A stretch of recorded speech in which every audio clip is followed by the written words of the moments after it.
I don't know whether after 300 or 400 years, whether or not this made a genetic mutation of our mind or whatever. I don't know.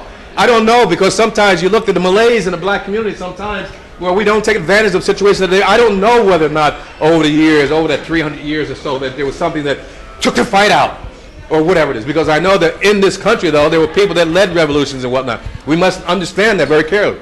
That blacks did not just go shuffle and sing and dance and that kind of foolishness. That there were some very brave blacks who fought against all odds. And I think that that's part of what this will do. Will teach that blacks fought against this too, that they did just not acquiesce to it, all right? But I think it's so important for us to be able to teach all sides of this history. Ray was disturbed the other day. He called me and said that his son came home from school and was asked to study I think there was something during slavery where they taught people how to keep control of the slaves or whatever. The slave code. The slave code. And Ray was disturbed by that. He said, well, why should my kids have to learn about that, where it was really demeaning to slaves? I said, well, that's history. You know, they need to learn where we've come from and what we've overcome. That when we teach the full story, that one aspect of it will be incorporated into all the positive things we've done, you know. And we get world history, we'll know, they'll teach them about algebra, where it came from, all right? They'll teach them about all the great things that Africans have done there. So when they learn about these things that we're talking about now, if in fact it's taught truthfully and honestly, then our children will say, yes, we came from this, and we overcame it, we did this, etc. So I just will not have any, I won't say any more, but I just thank you all for coming. And I do see my friend Bucky Nesbitt here from Elizabeth and Teaneck, New Jersey, who came down, and as Donald. Not Elizabeth, Inglewood now, and President-elect of Bergen County NAACP. All right. Okay. And of course, I'm John Martin, who was a longtime friend, came down from New Jersey, along with Lenny Wilson here, and we have April, who was a sweetheart. April's been showing us the rest. She's a garden angel, really.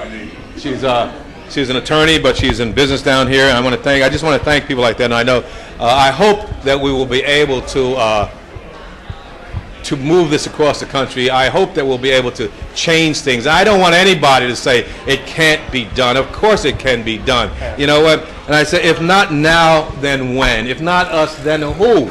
We're the ones that have to do this. We can't sit down and let anybody turn us around, you know. And you know, if you think that you can't, then you won't. But if you believe that you can, then you will. And I believe that we can, and I know that we will. And I want to thank you all for coming and listening to what I have to say. Thank you.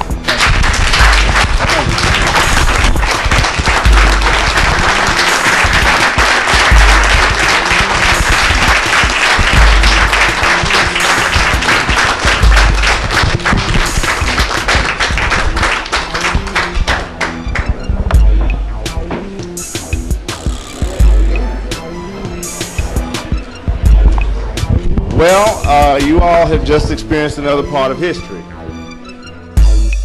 The Honorable Assemblyman William D. Payne.